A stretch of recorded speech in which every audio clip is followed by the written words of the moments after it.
A beautiful question and a really beautiful answer by Swami Dayananda Saraswati.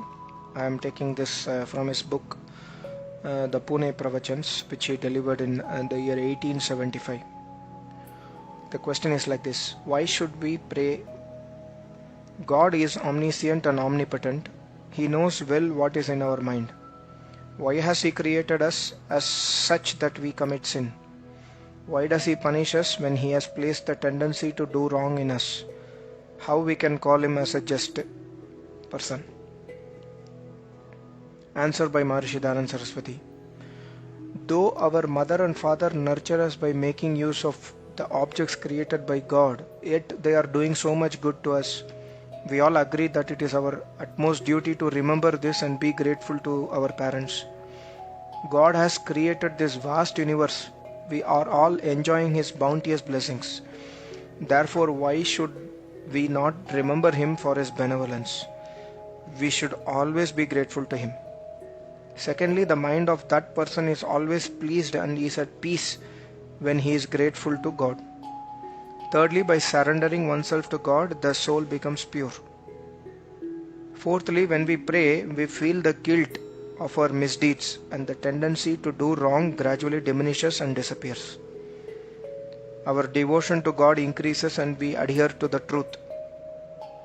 Lastly, due to the stuti, that is the praise, appreciation of the attributes present in the Almighty God, we are attracted towards Him through love.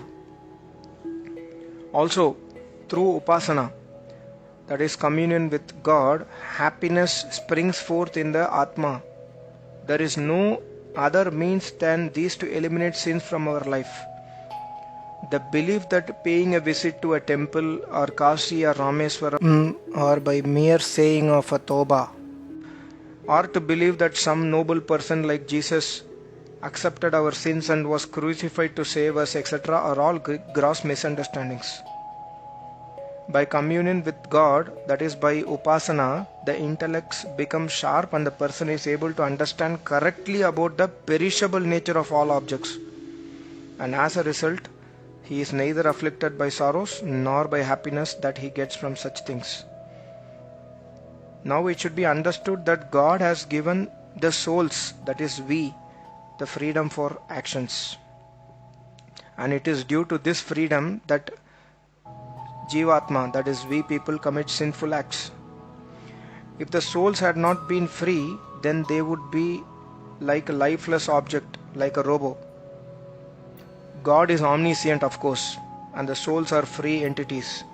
But this does not mean that omniscience of God is questioned.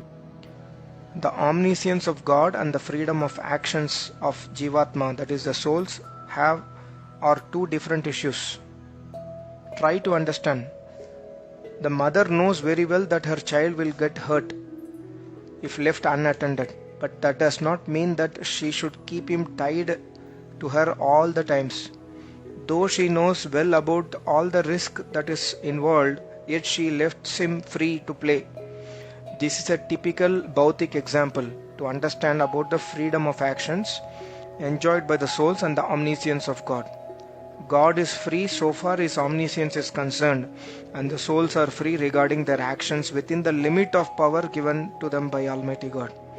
If the freedom given to the souls had not existed, then the enjoyment of pleasure that we see would have been meaningless, and also would have been meaningless the creation of this animate world. Om Shanti Shanti Shantihi.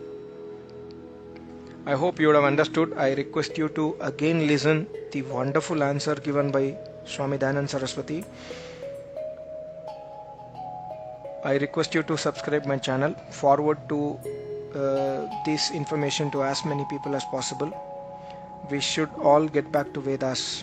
Thank you so much. Namaste. Om.